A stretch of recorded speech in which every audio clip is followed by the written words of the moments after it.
Hoy tenemos un estudio de las últimas palabras de Jesús en la cruz, ¿sí? Sus últimas palabras que él mencionó, algunos teólogos dicen que fueron 7, otros dicen que fueron 6. Ahorita ustedes van a juzgar, ¿no? Porque hay una palabra que es muy repetitiva y yo considero que son 6, pero a lo mejor ahorita salen hasta 8. Pero vamos a verlo en el contexto. Esta es una pregunta, hermanos, que hace tiempo se ha venido rezagando en preguntas y respuestas. Entonces, al estar yo revisando las preguntas, vi que está muy interesante este como un estudio. Entonces, por eso lo adapté a un estudio, ¿sí? Ya saben que en este tipo de estudios, ustedes tienen participación, ¿eh? Si necesitan en un momento determinado hacer una pregunta, levantan su mano y se las contestamos para dentro de 8 días. No es cierto. En este momento se las vamos a tratar. Miren, las preguntas que ustedes hagan sobre la situación del estudio, si tenemos la respuesta, se las damos inmediatamente. Nosotros tenemos el hábito de desechar constantemente, diario, el egocentrismo de nosotros. Y no vamos a dar una respuesta así nada más para salir del paso. Si no sabemos la respuesta, pues nos disculpan y se las indagamos y posteriormente se las hacemos llegar. Pero no se limiten, ¿eh? Si ustedes tienen dudas sobre el estudio que vamos a estar dando, pues levantan su mano, ¿sí? Es importante que no se queden con alguna duda. Muy bien. Vamos a orar primeramente para que Dios bendiga esta palabra. Padre, te damos muchas gracias, Señor, porque en esta preciosa y hermosa y calurosa tarde, tú eres nuestro principal invitado, Señor. Es a ti a quien damos honra y gloria. Te pedimos humildemente, Padre, que todo esto que hoy vamos a estudiar en esta tarde, Señor, que es tu vida, tu carácter, tus sentimientos, Señor, tu gran poder, Padre, y tu obra redentora, seas misericordioso con nosotros, para que puedas abrir nuestro espíritu al tuyo, Señor, podamos regocijarnos y entender lo que nos vas a decir, podamos poner en práctica, Señor, gozosos, y que de esa manera, Señor, sigamos avanzando en tu reino. Gracias, Padre, honra y gloria sean para ti, en el precioso nombre de Cristo Jesús. Su pueblo dice, amén. Ok. Entonces, vamos a entrar en contexto, hermanos, porque les digo que algunos dicen que fueron 7. ¿Alguien tiene conocimiento de estas palabras que dijo el Señor en la cruz, ya cuando estaba crucificado? ¿Alguien tiene algún conocimiento de esto? ¿Alguien por acá? Si están de acuerdo que fueron 6 o 7, ¿alguien sabe? ¿No? Bueno, ahorita lo vemos. Una de las primeras palabras que él... Perdón, ¿no? ¿Alguien dijo algo? ¿No? Una de las primeras palabras que él dice, vamos a entrar en contexto, porque ustedes saben que estamos en Mateo capítulo 18. Más adelante, en algunos capítulos que vamos a ver en los sermones del domingo, vamos a llegar a esa parte de la crucifixión. Esto les digo que es una pregunta que se había venido rezagando.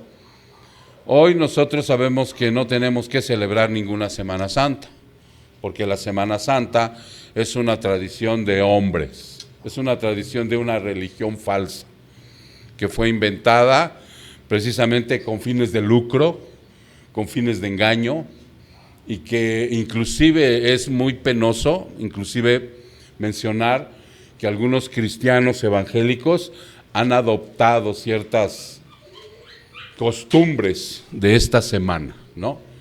Hoy en la actualidad nosotros sabemos que esta semana que está corriendo es la famosa semana que le llaman Santa, ¿no?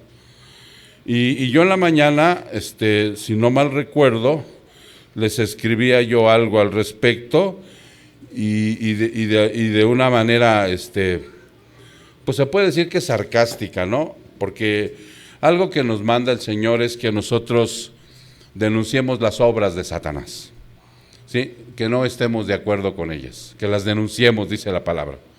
¿Sí han visto ese versículo o no? ¿Alguien lo tiene por allá a la mano? Chéquenlo en sus teléfonos, donde dice que nosotros debemos denunciar las obras del maligno. Sí, debemos aflorarlas, no debemos callar. Porque si no, o sea, si callamos, somos partícipes inclusive de ciertas cosas. ¿Ya lo tienen? ¿Alguien por ahí ya lo tiene? Ok, entonces le ponía yo algo sobre la Semana Santa. Y si ustedes observaron, las dos S están en forma de signo de pesos. ¿Sí? En signo de pesos, porque este es un ardid. Ustedes saben que dicen que, le puse algo así, no se los voy a leer textualmente. Son párrafos muy pequeños para que ustedes los analicen. Y miren, algo que yo siempre les recomiendo, y esa es una sugerencia mía, como decía Pablo, esto lo digo yo, no el Señor. Esta es una sugerencia mía. Y las sugerencias de un humano, si gustan, las hacen, y si no, no. Pero es una sugerencia. Siempre que ustedes vayan a postear algo del Señor en el Facebook, ya ven que luego salen frases muy bonitas, ¿no?, de los teólogos. Hasta las adornan con ciertas cositas, o sacan el rostro del teólogo, que inclusive ya se murió. Como, ¿qué teólogo les gusta que han ustedes posteado que ya murió? R.S. Sproul, dicen por acá. Charles Spurgeon. ¿Quién más? De los que ya murieron, ¿no? Thomas Watson. O sea, sacan todas esas frases que ellos toman de la Biblia. Bueno, toman alguna parte de la Biblia y las elaboran las frases, pero son frases de ellos, ¿sí? Yo lo que les sugiero es que cuando ustedes posteen una frase así bonita, que sea extractada del pensamiento de un teólogo basado en la Biblia, pongan un versículo bíblico que avale eso, porque lo que tiene el poder es la palabra, no la frase de un ser humano. Nosotros siempre somos falibles, ¿no? Entonces, es lo que yo les recomiendo, pero es una sugerencia. Si quieren lo hacen, y si no, no. No les estoy imponiendo nada. Pero es algo importante. Dice, algo que es muy común en algunos cristianos evangélicos e iglesias cristianas, que en estas fechas celebran y hacen programas similares a la Iglesia Católica Romana para celebrar la Semana Santa. Es muy creíble que dichos cristianos tienen conocimiento que únicamente Cristo deja 2 ordenanzas. 2. ¿Cuáles son? Y la Santa Cena. En la Biblia únicamente las ordenanzas que deja el Señor son esas. Y háganlas, dice. Y las hacemos en la iglesia. Aquí hacemos la Santa Cena cada mes y medio. ¿Sí, Pepe? ¿Dónde está Pepe? Ok, ya se perdió. Él es el diácono que lleva esta programación, ¿no? Entonces nos dice tal fecha y ahí vean el pizarrón, nos toca Santa Cena el domingo tal. Ok. Un pescadito, miren, no hay reunión. Y entonces, y la otra es el bautismo, ¿no?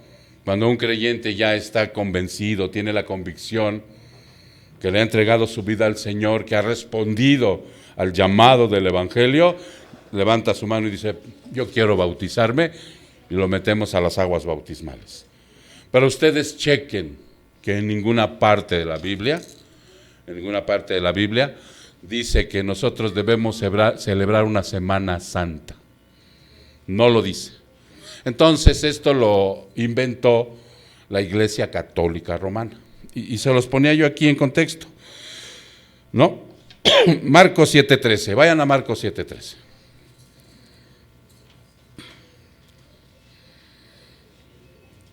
Y cito, invalidando así la palabra de Dios por la tradición de ustedes, la cual han transmitido, y hacen muchas cosas semejantes a estas. ¿Ok?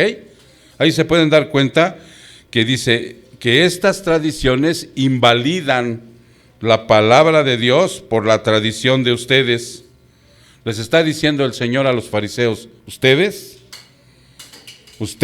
han invalidado la palabra de Dios y han puesto por encima de la palabra de Dios las tradiciones. Han hecho muchas cosas semejantes a estas. O sea, los está recriminando Cristo. Y luego acá abajo les puse una de las racionalizaciones que argumentan los cristianos evangélicos al imitar la tradición católica es que ellos no realizan carnavales. Ellos se van directamente a la Semana Santa, a la celebración. Y dicen, no, nosotros no hacemos carnavales como los católicos, porque los católicos ya saben que hacen un carnaval previo. ¿Recuerdan que lo hemos comentado en el discipulado? Hacen un carnaval previo para darle rienda suelta a la carne y posteriormente entrar, ellos dicen, en la famosa cuaresma. ¿Ok? No hacen carnavales previos ni ponen ceniza en la frente de los creyentes. Tampoco eso hace el cristiano evangélico. Y en eso se basan ellos, los cristianos, algunos mencionando esto. Nosotros no hacemos esto, pastor. Nosotros no hacemos esto, iglesia. Pero sí vamos a celebrar una Semana Santa. Dicen los cristianos evangélicos. ¿Ustedes saben el significado de del famoso miércoles de ceniza? ¿No saben qué significa? ¿No fueron católicos? No. Bueno, esta celebración es que dicen polvo eres y en polvo te vas a convertir, ¿no? O sea, que tengas en cuenta que eres pecador, que naciste pecador. ¿Sí se entiende? Y con esa tradición entran de lleno posteriormente ¿a qué? A la cuaresma, en donde los viernes no se come carne. O sea, una total ridiculez que ellos inventaron. Eso no lo hacen, porque dice aquí, ni llevan a cabo la cuaresma, expulgan. ¿Ustedes saben lo que es expulgar? Expulgar los piojos, ¿no? A veces decía un teólogo amigo mío, tienes que meter bien el peine, hijo, para expulgar bien el piojo. ¿Qué quiere decir esto? Que tenemos que profundizar en las cosas para que de esa manera no se quede nada ahí. Que realmente nosotros recibamos la palabra limpia, pura, sin mácula, sin mancha, ¿no? Y que demos a conocer al pueblo que todas estas irregularidades han entrado en la iglesia de una o de otra manera. A veces no nos damos cuenta, de verdad. Es tan sencillo a veces meterse en ese tipo de tradiciones que tú estás en una iglesia cristiana y llega la Semana Santa y te involucras en la Semana Santa, ¿sí?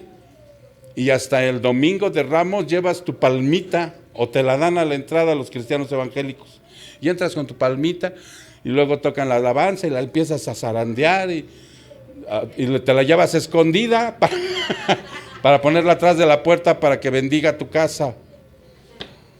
Imagínate, ¿no? Entonces, sin darnos cuenta, caemos en ese tipo de mentiras y tradiciones. Entonces, los cristianos expulgan bien la tradición humana y rescatan ciertos días para celebrar. En esos días que los cristianos evangélicos rescatan, entra la entrada triunfal de nuestro Señor Jesucristo a Jerusalén y la celebran el mismo día que los católicos llevando palmas a la iglesia, lo que les decía yo. Rescatan ese día ellos, dicen, vamos a empezar desde aquí, nuestra Semana Santa. Otro día que denominan ellos el Jueves Santo, lo llevan a cabo imitando lo que el jefe, porque no se le puede llamar de otra manera a este hombre. Sí, yo desde que ya conozco al Señor, ni de broma le digo su santidad, porque ese título solo se lo merece nuestro Señor Jesucristo, ¿no? Este hombre no, este es el jefe de la Iglesia Católica Romana. Él realiza un evento sacado de contexto y lo convierte en un ritualismo egocéntrico, ¿sí? Que es el lavado de pies que Cristo hizo con los discípulos. Él, ese día del jueves, en la iglesia de San Pedro, en la plaza de San Pedro, le dice, ¿no, hermanos? Ahora que me parece ser que lo que vi en una noticia, que va a ir con 12 presos y les va a lavar los pies. Él, así literalmente, se quita se hinca, y están las jofainas, hermanos, están las jofainas, echa agua y literalmente les lava los pies. Y luego se los seca y les da un besito en el pie. Esto es un ritual egocentrista. ¿Por qué? Fíjense bien lo que Cristo dijo, y en lo que se basan para llevarlo a cabo. Está en Juan 13:14.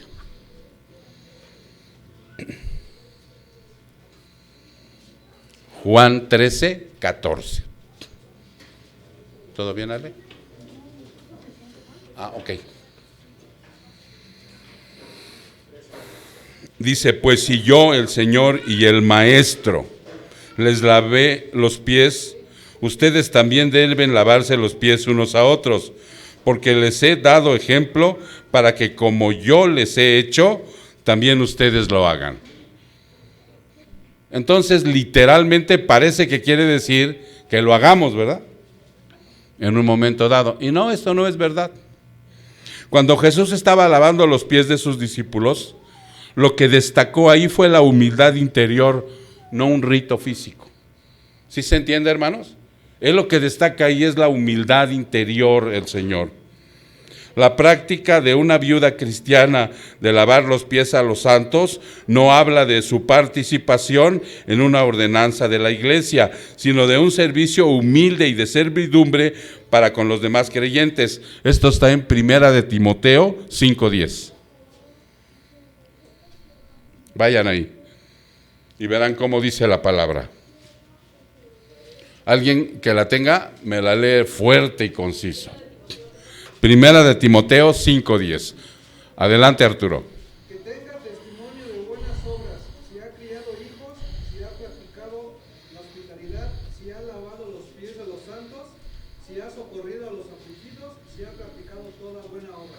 Esta práctica que hizo una viuda en una iglesia, ¿saben por qué está mencionándolo ahí Timoteo? Bueno, Pablo, en 1 de Timoteo, porque el lavado de pies era una costumbre de aquel tiempo. Cualquier persona que llegaba a tu casa tenía la obligación de que los sirvientes lavaran los pies de los invitados. Entonces, esta labor la hacían exclusivamente los sirvientes. Por eso cuando Jesús y los apóstoles en la Santa Cena están en el aposento alto, les enseña esta práctica de humildad, porque cuando ellos están ahí y llega el Señor con ellos se dan cuenta, imagínense la escena, no lo dice así, pero ustedes imaginen que entran al aposento alto y en el aposento alto no hay sirvientes, están los 12 nada más y el Señor, nada más. Y entonces en el momento que entran, ellos se empiezan a dar cuenta y entonces dicen, ay, ¿quién irá a lavar los pies, no? Porque era algo que era penoso, que no entraba dentro de sus costumbres, ¿no? Hacer esto era como de muy baja estofa para ellos, ¿no? Era así humillante, exactamente esa es la palabra, era humillante para ellos.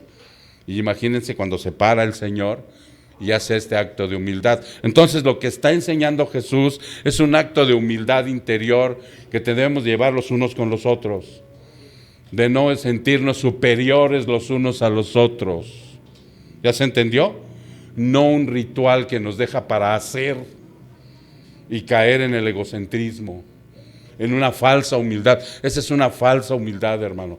Lo que hace el jefe de la iglesia católica, esa es una falsa humildad. Entonces dice aquí,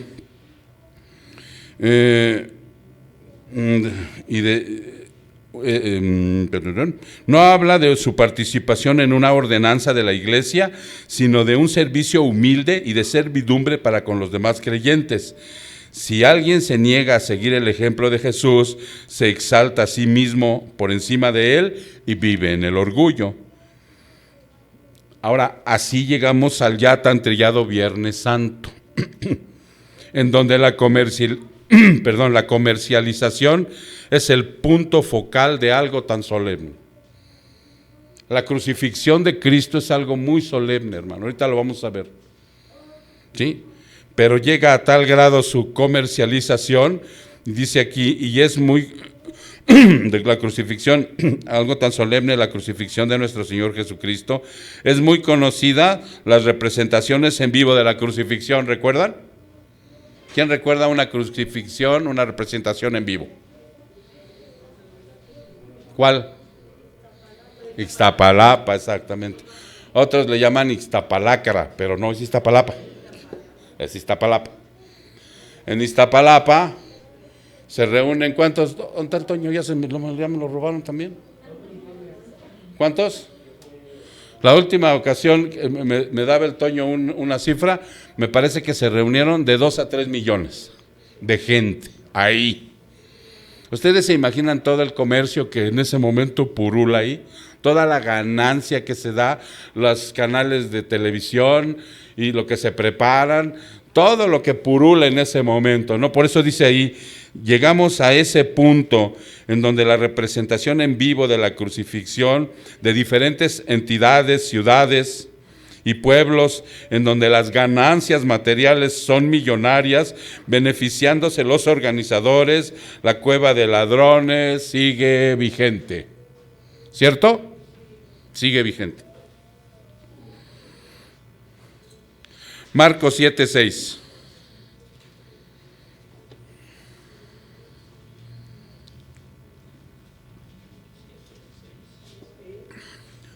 Jesús les respondió: bien profetizó Isaías de ustedes, hipócritas, como está escrito: este pueblo con los labios me honra, pero su corazón está lejos de mí, mas en vano rinden culto, enseñando como doctrinas preceptos de hombres.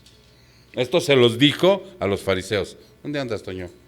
¿Cuántos millones eran de los que se juntan en Iztapalapa? ¿Qué dijimos? ¿3 o 4?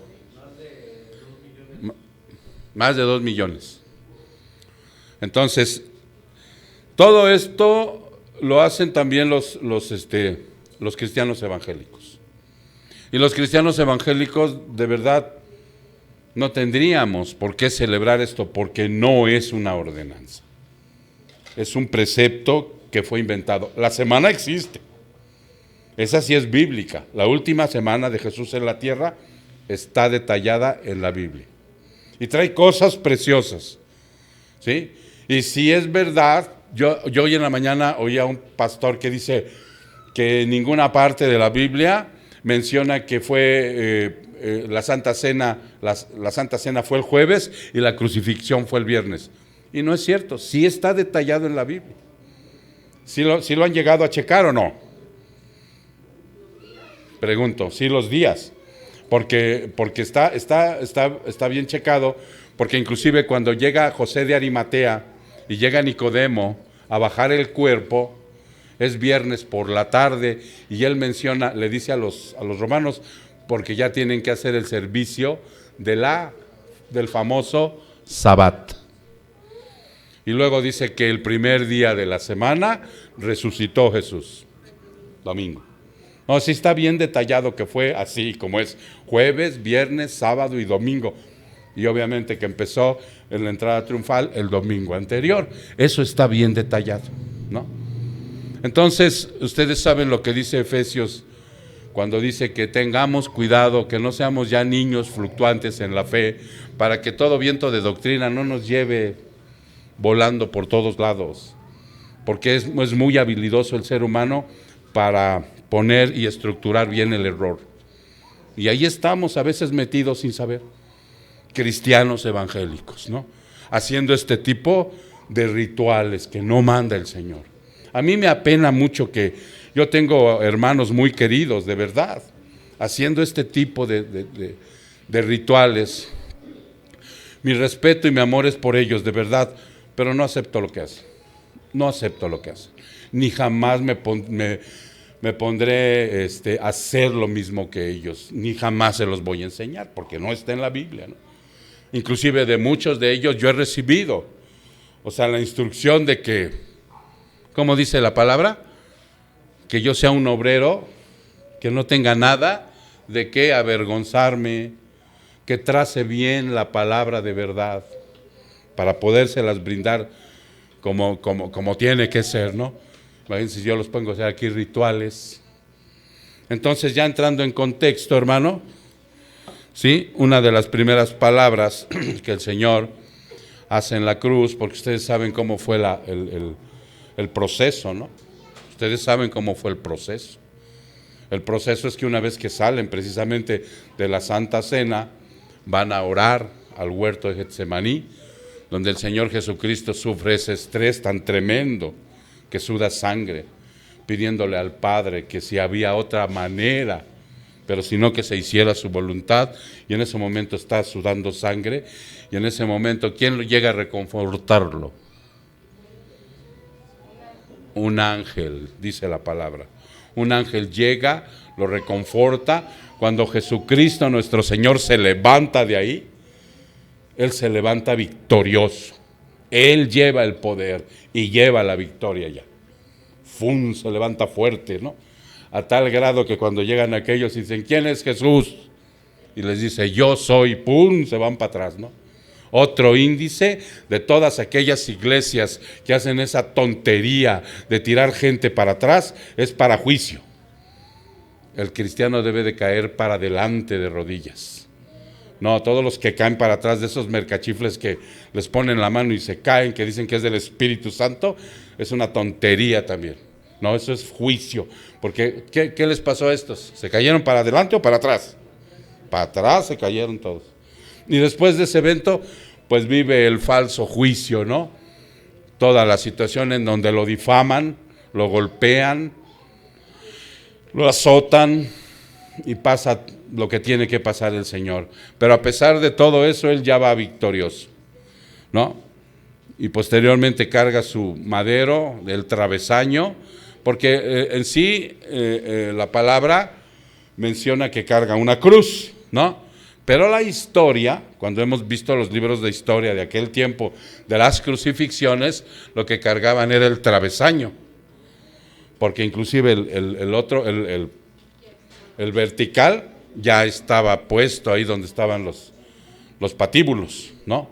Ya estaban ahí puestos, así lo manifiesta la historia. Esos eran los patíbulos, ¿no? Y ahí en el Gólgota, que es el monte de la calavera, ahí estaban los 3 patíbulos ya de cajón puestos, y nomás llegaban cargando el travesaño. Cuando Él llega ahí, y entonces ya está el Señor colgado en esa cruz, muriendo de la manera más espantosa que puede morir un ser humano, porque sí saben cómo se moría en una cruz, ¿verdad? ¿De qué morían? De deshidratación, lo dejaban ahí. No, pero primordialmente, ¿de qué era? Sí se deshidrataban inclusive desde antes. Asfixia. ¿Por qué? Porque miren, para empezar, era de aquí donde los clavaban, ¿no? Los amarraban y los clavaban de la muñeca, no de aquí. Entonces empezaban, y de aquí de los pies así, ¡pac! Empezaban a vencerse, a debilitarse, y empezaba el peso a colgarse. Por eso es que cuando llegan aquellos, los que estaban todavía vivos, los malhechores que estaban al lado, les quiebran los pies para que se ahoguen rápido. El Señor ya había fallecido. Pero bueno, ya está ahí colgado el Señor, padeciendo. Vámonos a Lucas 23, 34.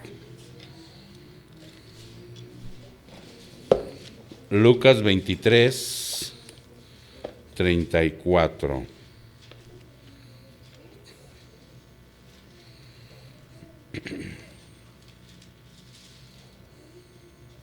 ¿Estás ahí, hermano?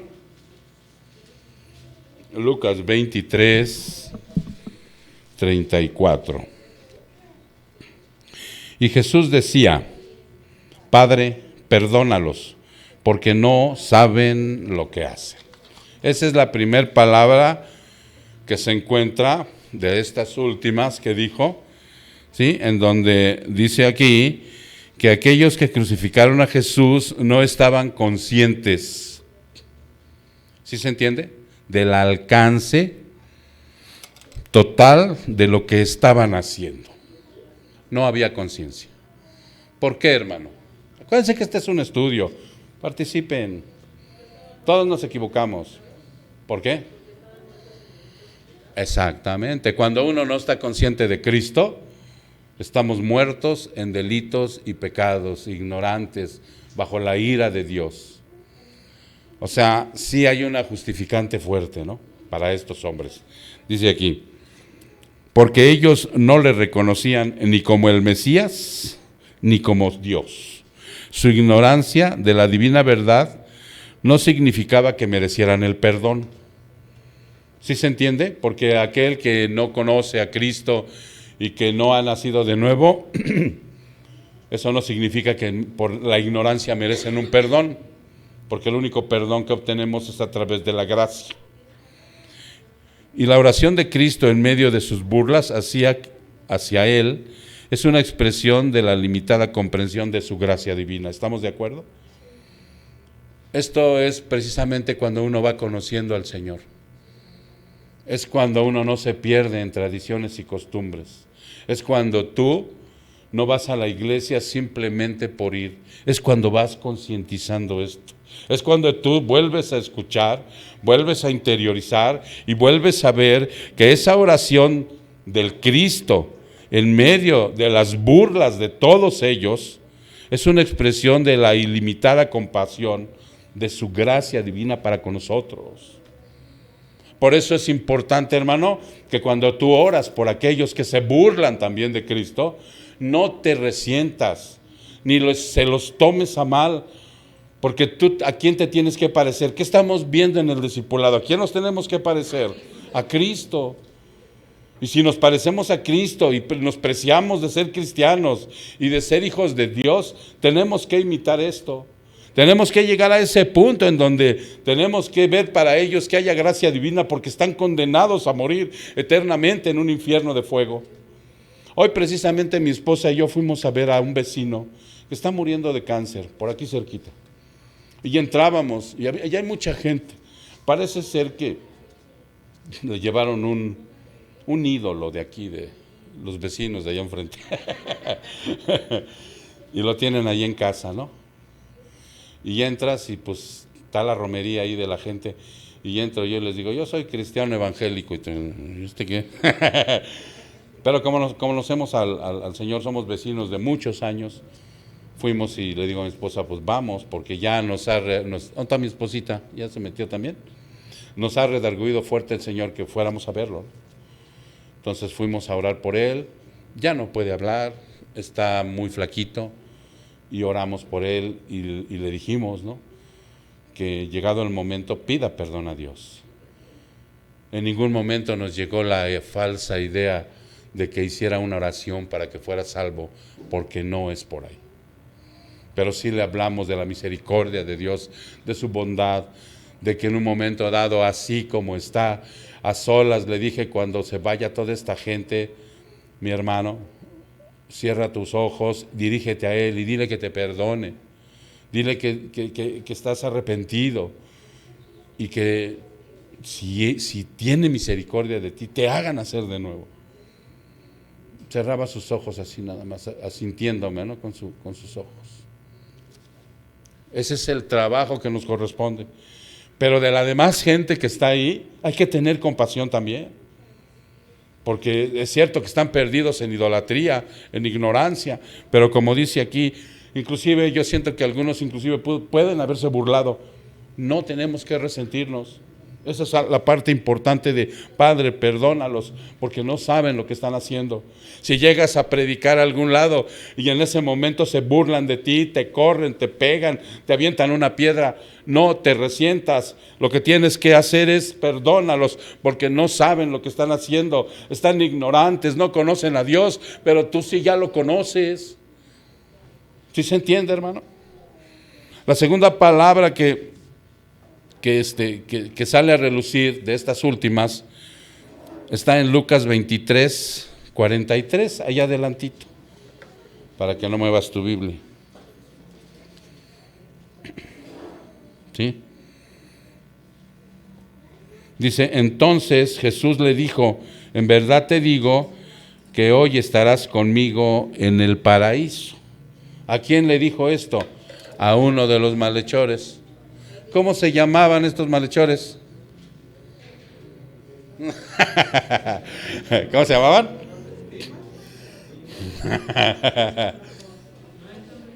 No están registrados en la Biblia.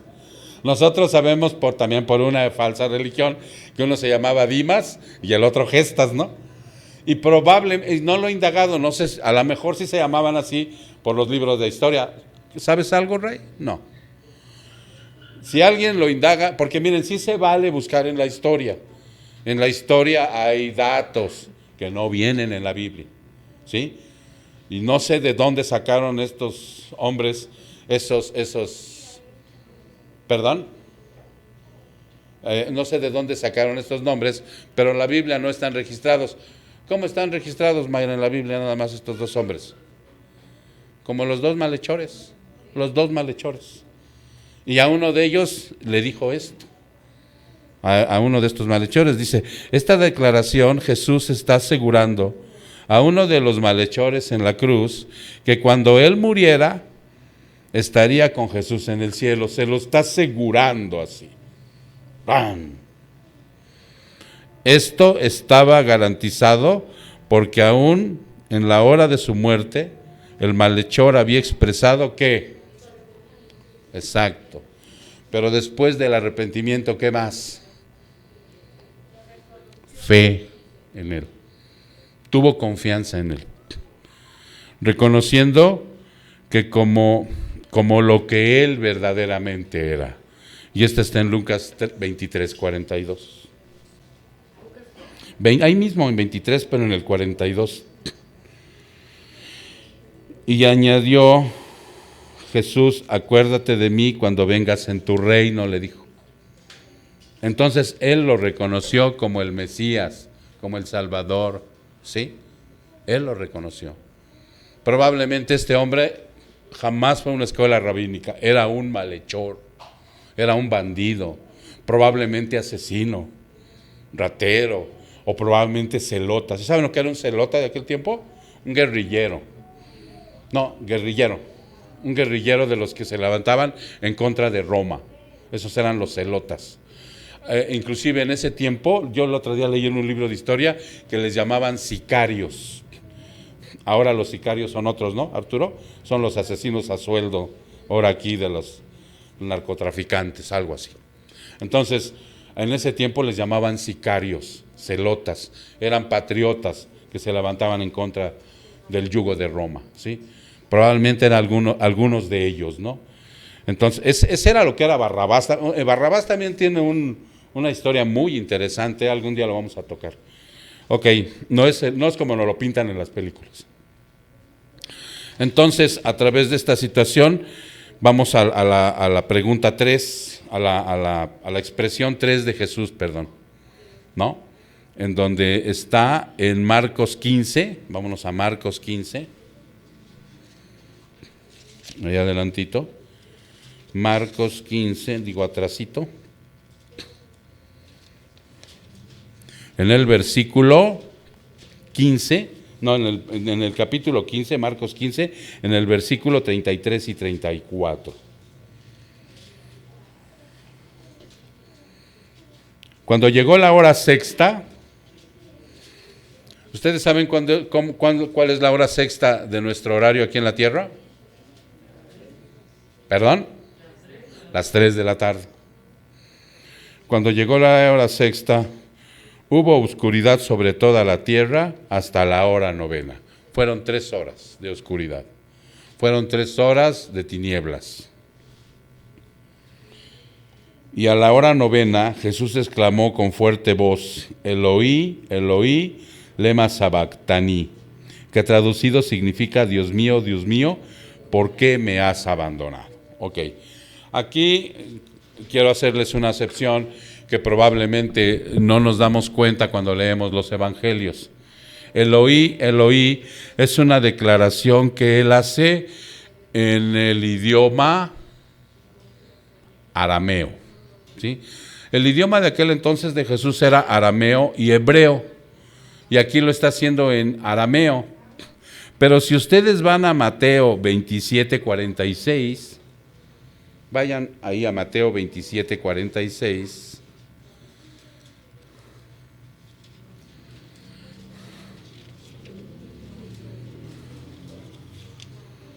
27:46, ¿qué diferencia ven? Eloí, Eloí, dice Marcos, lo traduce como Eloí, Eloí en arameo, y Mateo lo traduce como Elí, Elí, que es lo mismo, pero en hebreo. Estas pequeñas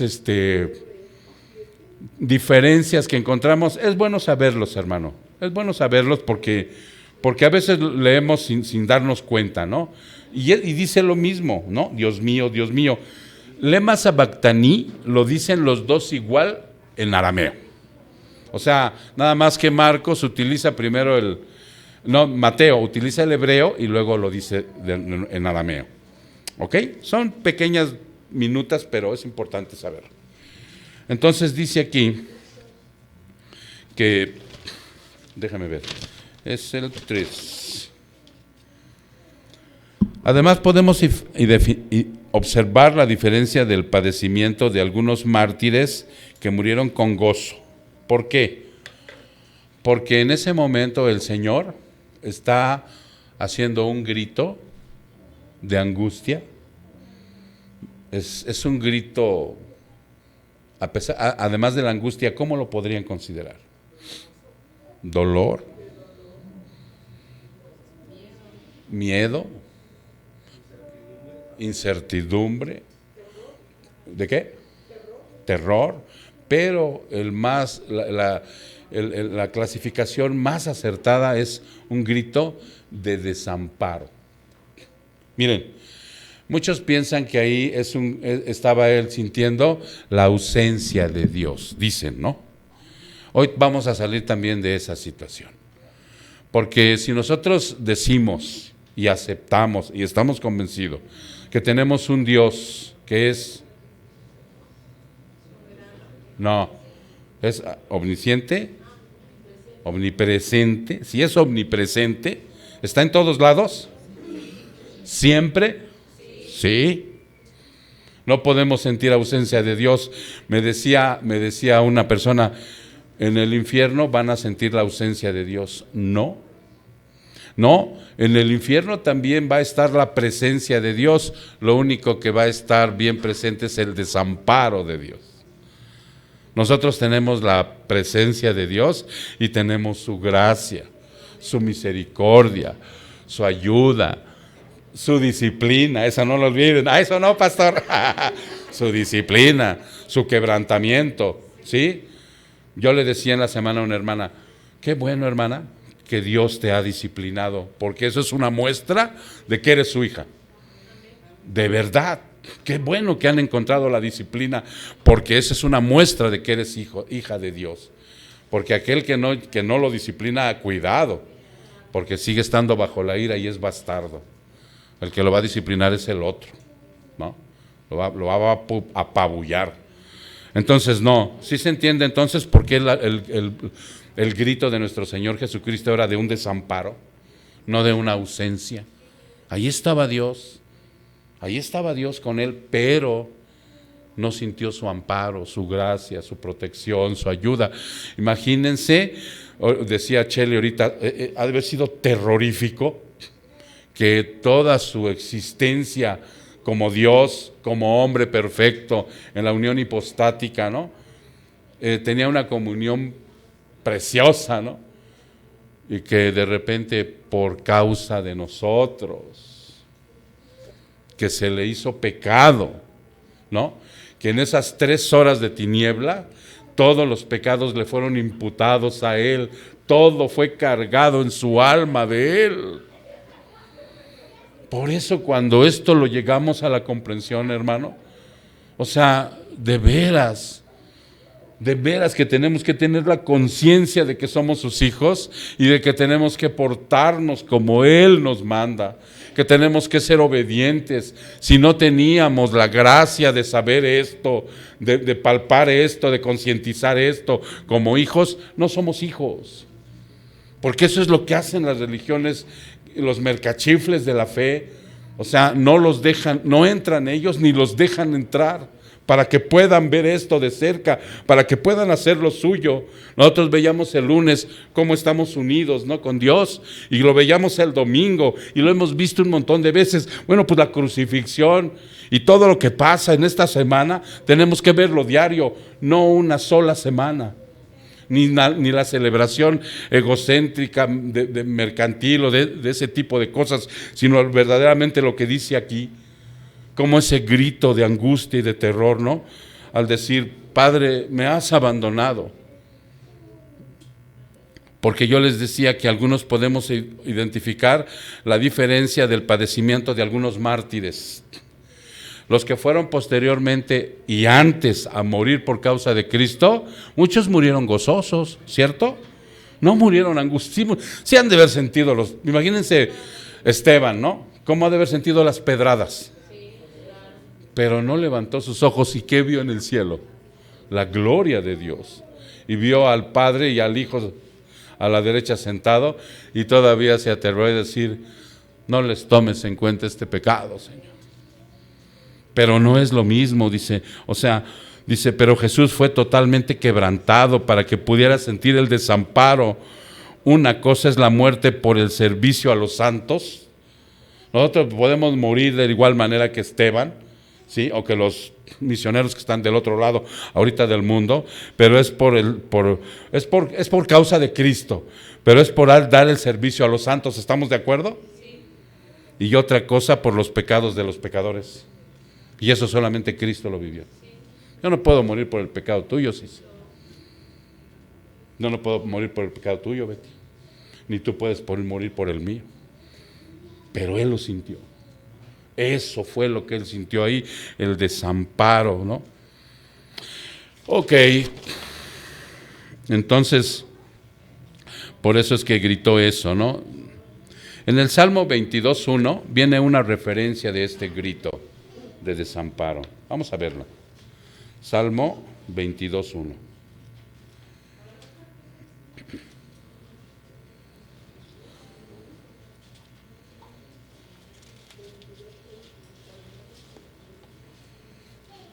¿Ya estás ahí?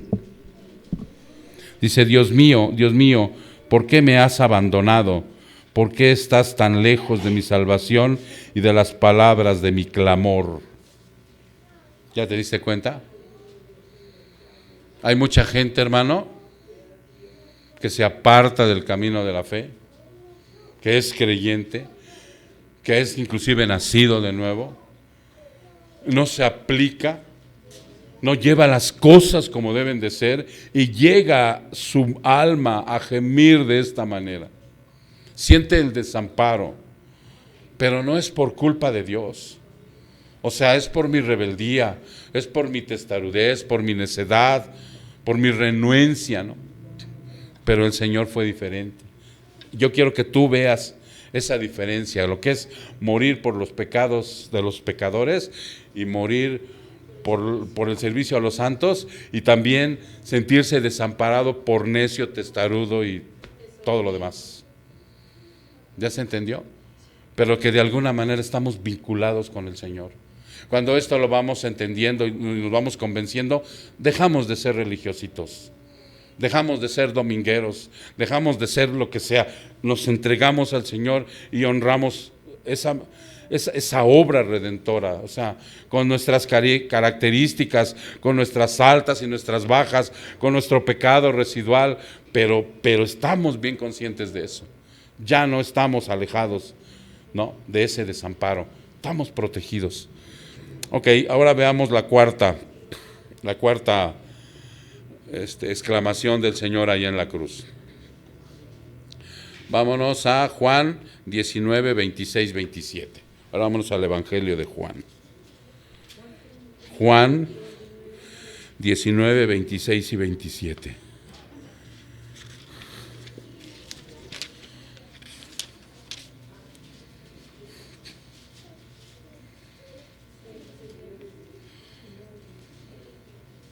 Vamos a ver desde el 25, ¿sí? Porque me interesa que vean estos datos también.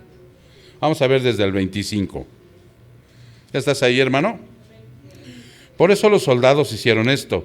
Y junto a Y junto a la cruz de Jesús estaban su madre, la hermana de su madre, María, la mujer de Cleofas, y María Magdalena. Y cuando Jesús vio a su madre y al discípulo a quien él amaba, que estaba allí cerca, dijo a su madre: ¿quién era ese discípulo que él amaba? Juan. Era Juan. Es el único que tuvo el valor que le dio el Espíritu Santo para estar ahí, hermano. Los demás estaban escondidos. Los demás estaban muertos de miedo. Pero él estuvo ahí presente. Ok. Al ser el único que está ahí presente, le dice mujer. ¿Te das cuenta que no le dice madre? Le dice mujer. En otro versículo y en otro tiempo también le llegó a decir mujer. ¿Quién lo recuerda? ¿Perdón? No escucho. Exacto. En las bodas de Caná también le dijo mujer. ¿Sí? Mujer, aquí está tu hijo. Después dijo al discípulo: aquí está tu madre.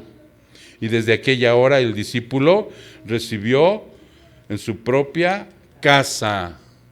O sea, más claro ni el agua. ¿De dónde sacan que de aquí dijo que la honráramos como la Virgen? ¿No? O sea, lo único que le pidió, porque Jesús, fíjense lo que dice aquí. Cuando Jesús vio a su madre de pie cerca de la cruz con el apóstol Juan, a quien él amaba, él encomendó en las manos de Juan el cuidado de su madre. Y desde aquella hora Juan la recibió en su propia casa. Este verso, Jesús siempre, el Hijo compasivo, se está asegurando que su madre terrenal sea cuidada después de su muerte. Ustedes saben la historia porque ya la hemos visto en algunas ocasiones, ¿sí? Los hermanos de Jesús, que eran sus medios hermanos en realidad, pero que eran biológicos por María, no creían en Jesús. Entonces lo más probable es que todos ellos ya se hubieran ido de la casa y el único sostén de María era Jesús. Que José no aparece registrado tampoco ya en ese tiempo en los evangelios. Lo más probable es que ya haya muerto. Eso sí lo vi el otro día en un libro de historia, que dicen que él, como era carpintero, de ese tipo de carpinteros que trabajan en las obras, haciendo andamios, ese era el carpintero. No hacía muebles, dice la historia, sino que hacía andamios para construcciones, como las que ahora ponen, ¿no?, para hacer estos colados, para subir el cemento. Eso era lo que él ponía en las obras. Y dicen que probablemente ahí se cayó y se mató. Muy, muy joven, ¿no? Después de que, no sé, de que tuvo ya los demás hijos, se mató y por eso María quedó viuda. La Biblia no registra nada. Esas son unas cosas que tengo apuntadas ahí para que cuando llegue al cielo me eche una platicada con José. ¿Qué pasó, mi José? ¿Desde cuándo no estabas con Jesús? ¿No? Entonces es muy probable que eso haya pasado. Por eso, en esa parte, déjenme ver aquí dónde está. Es el 4, dice que Jesús provee con cariño y apoyo y ayuda para su madre, sus hermanos no creyentes, y lo más probable es que para que no estuviera en la vida María sola, prefiere encargársela a la familia espiritual. No estaba la familia biológica, la familia espiritual. Y ya lo dijo claramente, ¿no? Mi madre, mis hermanas y mis hermanos son los que hacen la voluntad de Dios. En ese momento Santiago, el que después fue el pastor de la iglesia más importante de Jerusalén, él era su hermano, el del libro de aquí de la Biblia, pero eso fue en la resurrección. Él se volvió cristiano. Antes era inconverso. Ok. Muy bien, entonces seguimos avanzando para mujer. Y después viene el punto de tengo sed, ¿no? Tengo sed, que se encuentra en Juan 19:28. Ahí mismo en Juanito 19:28. Después de esto, sabiendo que Jesús Sabiendo Jesús que todo ya se había consumado, para que se cumpliera la escritura, dijo: tengo sed. Había allí una vasija llena de vinagre. Colocaron pues una esponja empapada de vinagre en una rama de hisopo y se la acercaron a la boca. ¿Ok?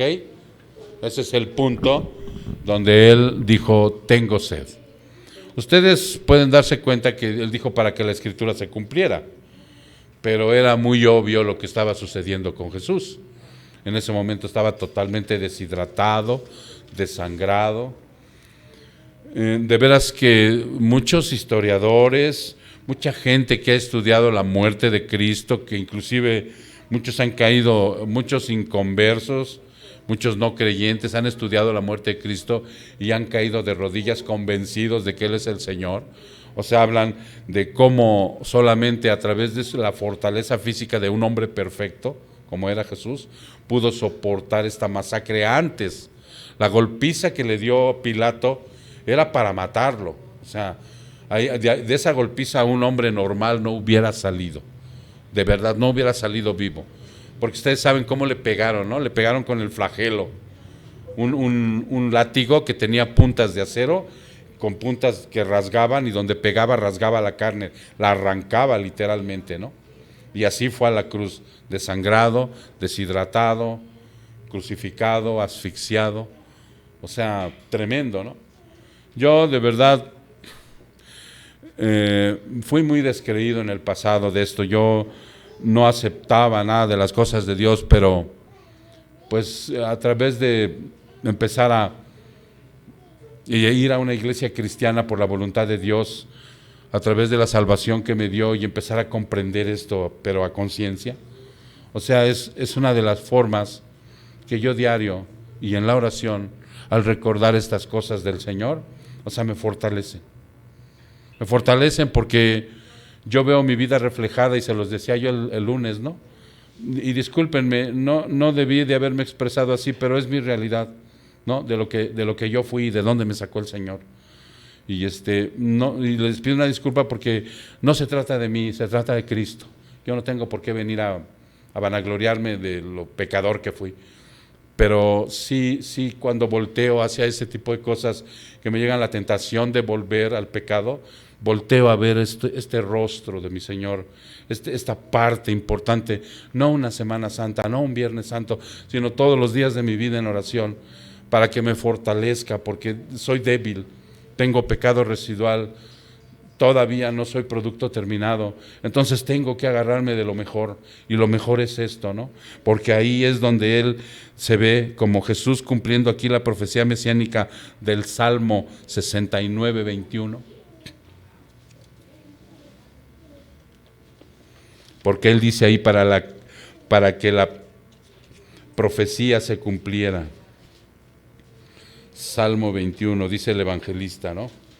Salmo 69, 21, Salmo 69, 69, en el versículo 21. ¿Ya están ahí? Y por comida me dieron hiel, y para mi sed me dieron a beber vinagre. ¿Ok? Ok, dice aquí: al decir que estaba sediento, los guardias romanos respondieron: denle vinagre, que era lo acostumbrado en una crucifixión, con lo cual daba cumplimiento a la profecía. Hay una parte, hermano, aquí estaba viendo aquí en el 4.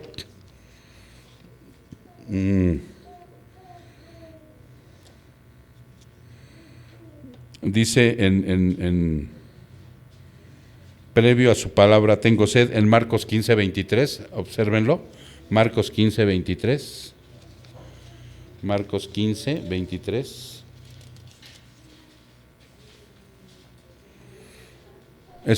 Dice la crucifixión. Marcos aquí es escueto y va dando las partes así muy rápido. Dice: lo llevaron al lugar llamado Gólgota, que traducido significa lugar de la calavera. 23. Trataron de dar a Jesús vino mezclado con mirra, pero Él no lo tomó. No es esta la del vinagre, ¿sí se entiende? Previamente, antes, le trataron de dar, ¿qué dice aquí? Vino, mezclado con mirra. ¿Por qué no lo aceptó Jesús? ¿Por qué no lo aceptó? Porque ese vino mezclado con mirra, ¿sabes, Rey? Exactamente, y dijo él, no. Adormecer era para atenuar el dolor. Y dijo Jesús, no. Yo nomás me da un dolor de muela, ya quiero un paracetamol. Pero bueno, ¿no? O sea, no soy el Señor, digo. Pero él tenía un propósito, ¿no? Él tenía el propósito de ir ahí, así tal cual.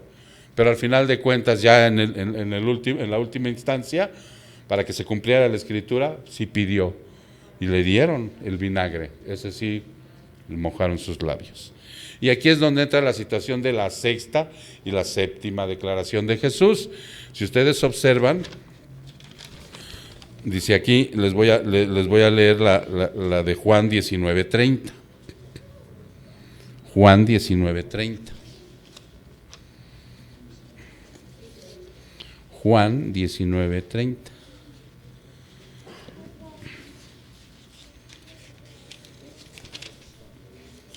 Y cito: entonces Jesús, cuando hubo tomado el vinagre, dijo, consumado es. E inclinando la cabeza, entregó el espíritu. Y hay otra palabra que está en Lucas 23:46. Vayan a Lucas 23:46. Lucas 23:46. Y cito, dice: y Jesús, clamando a gran voz, dijo, Padre, en tus manos encomiendo mi espíritu. Habiendo dicho esto, expiró. En dos diferentes evangelios, uno menciona que después de tomar el vinagre dijo, consumado es, y en otro dijo, Padre, te entrego mi espíritu. Esa donde yo ahí la pongo como una sola pregunta porque está haciendo una alusión a lo mismo. Si en un momento determinado él dijo antes, Padre, te encomiendo mi espíritu, y luego dijo, consumado es, o sea, tiene la misma validez. Porque entregar el espíritu, dice aquí Jesús está abandonando voluntariamente su alma en manos del Padre. Padre, en tus manos encomiendo mi espíritu. Eso fue lo que le dijimos ahora, ¿verdad, Berta? A la persona que fuimos a ver. Encomienda tu espíritu al Señor en el momento que tú veas, porque tú estás aquí en este lecho. Y fui muy claro, ¿no? Le digo, estás muriendo, mi hijo. Él te puede levantar de aquí. Yo voy a orar para que si es su voluntad, Él tiene el poder de levantarte de aquí. Pero si no fuese así, encomienda tu espíritu a Dios. ¿Qué es eso? Que su pensamiento, sus emociones y su voluntad vayan hacia Él. Vayan hacia Él. Que no vayan a otro lado. Señor, aquí está mi espíritu, el que tú has salvado, por el que tú moriste, ese espíritu, Señor, que ahora cree en ti, ese espíritu que ahora sabe que no hay ninguna obra que me haga acepto a tu persona para llegar allá arriba, sino solamente tu obra redentora. Ese espíritu es el que encomiendo a ti, ¿no? Ese es lo que está diciendo aquí Jesús. Voluntariamente su alma la puso en manos del Padre, indicando que él estaba a punto de morir y que Dios había aceptado su sacrificio. Él había aceptado el sacrificio del Señor, porque en primera instancia Él hizo la obra redentora para darle gloria al Padre, y como segunda parte, para salvarnos a nosotros. Él se ofreció a sí mismo sin mancha a Dios. Hebreos 9:14. Hebreos 9:14.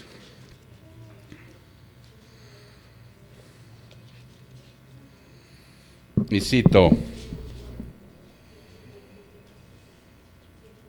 cuanto más la sangre de Cristo, quien por el Espíritu eterno, Él mismo se ofreció sin mancha a Dios, purificará nuestra conciencia de obras muertas para servir al Dios vivo. Ahí está bien claro. Entonces, cuando Él encomienda el Espíritu, posteriormente dice, consumado es, ¿no? Algo que quiero comentarte de aquí. Dice, aquí está, dice, cuando él muere sucede un evento. Sucede un evento. ¿Quién se acuerda? Inmediatamente que muere, suceden 2 eventos. Viene un terremoto, ¿sí? Ese terremoto como consecuencia, ¿qué trae? ¿Perdón? El velo. Sí, hermana. Dije, quítate tantito para que te escuche. Sí, se rasga el velo. ¿Qué velo? Porque ahorita cantamos unas canciones donde decíamos, el velo se rasgó. Y muchas veces cuando vemos el velo se rasgó, pues no tenemos ni idea de qué velo, ¿no? O sea, el velo de las tsunamitas o de quién. ¿Perdón? Sí, pero físicamente, físicamente en el templo, que en ese momento era de Salomón, había un velo grueso, en donde no permitían el paso, ¿sí?, a nadie al lugar santísimo, Luis. No se podía permitir el paso. Entraba únicamente cada año un sacerdote por debajo que se preparaba durante todo un año para ofrecer la expiación por los pecados del pueblo. Nadie tenía acceso al lugar santísimo más que el sumo sacerdote que entraba, ¿no? Nadie más podía pasar. En ese momento que dice él, consumada está la obra, el velo se rasga, dice, la rasgadura del velo daba a entender cómo Cristo cumplía, fíjate que cumplía toda la ley ceremonial y la suprimía. O sea, dijo, ya no más animales muertos por el pecado, ya no más sangre derramada de tanto chivo, becerro, bueyes, de todo, ya no. ¿Sí? Ahora lo suprimía y abría el camino hacia el trono de la gracia. Todos los benditos lunes, los domingos y todos los días de tu vida, hoy puedes en oración subir a ese trono de gracia. Por eso es que ya ni en las iglesias hay gente que, ay, de veras a veces no los entiendo. Qué fastidio. El pastor, vengan al altar. ¿Cuál altar? Si el Señor Jesús suprimió todo, ¿no? Si los quiere llamar, no al frente, sino a invitarlos como los invita Pepe todos los domingos en oración, en una comunión al trono de la gracia. No se aburran en ese momento, es un momento solemne que nunca vamos a quitar de la liturgia, para que a ustedes se les quede grabado que en el momento en que vayan a la oración, sí, vayan al trono mismísimo de la gracia que Jesús abrió con su muerte para que tú puedas entrar, para que el Hijo de Dios tenga acceso directo cuando quiera, a la hora que quiera, donde quiera. ¿Ya se entendió? Entonces, consumado es, significa que es la expiación por los pecados. Él dijo, ya está consumada la obra, Padre, entrego mi espíritu. Y murió, y ese consumado significa la expiación por los pecados, la vida dada en rescate por muchos. La ofrenda llega por última vez al altar, pero ese altar es la cruz. Lo más grande del mundo, hermanos, es Cristo. Lo más grande del mundo es Cristo. Lo más grande de Cristo es su pasión y su muerte. Lo más grande de su pasión es su último suspiro. Lo más grande del último suspiro es la consumación de su obra. Así de sencillo. Por eso ahora, o sea, la gente cuando entiende esto, por la gracia de Dios, como hombre nuevo, como criatura nueva, como alguien que nace de nuevo y empieza el proceso hacia allá, no lo va a olvidar nunca. Y cada día va a estar más pegado ahí, cada día le va a ser más fiel al Señor. Tendrá sus tropiezos, tendrá sus temporadas, lo que sea, pero siempre va a seguir avanzando. ¿Por qué? Porque ya sabe que puede llegar a los pies de Cristo. Y todo aquello que le atosigaba en el pasado es perdonado, gracias a consumado es. Ya no lo va a atosigar, va a ser perdonado, le va a decir, perdóname, Señor, y el Señor ni de sus pecados se va a acordar. De aquí para adelante, hijo, mi gracia te sostiene, mi poder a través de la oración, ¿sí? Pero también está la responsabilidad que tú tienes al llamado del Evangelio. Vamos a orar, mis hermanos. Padre, te damos muchas gracias, Señor, porque en esta preciosa tarde, noche, tú nos has dado una gran lección, Señor, con tu pasión y tu muerte. Tu resurrección, Padre, vendría 3 días después. Y esa resurrección, Padre, ese poder de la resurrección también es de nosotros aquí y ahora, Señor. Muchas gracias, mi Dios. Muchas gracias por tu obra redentora, Señor. Haznos conscientes de ella todos los días de nuestra vida. Que esa obra redentora nos dé la fuerza, Padre, para no caer ni en tentación ni en pecado, Señor. Que esa obra redentora nos dé el poder para poder perdonar a aquellos con los que nos hemos enemistado, Señor, con quienes hemos odiado, a quienes vemos mal. Y que esa obra redentora, Señor, sea una realidad para otros. Danos la gracia de seguir predicando este hermoso evangelio, con ser pragmáticos, Señor, hablarles sin mentirles de lo que verdaderamente es. Bendito seas, Padre. Te damos honra y gloria en el precioso nombre de Jesús. Su pueblo dice, amén.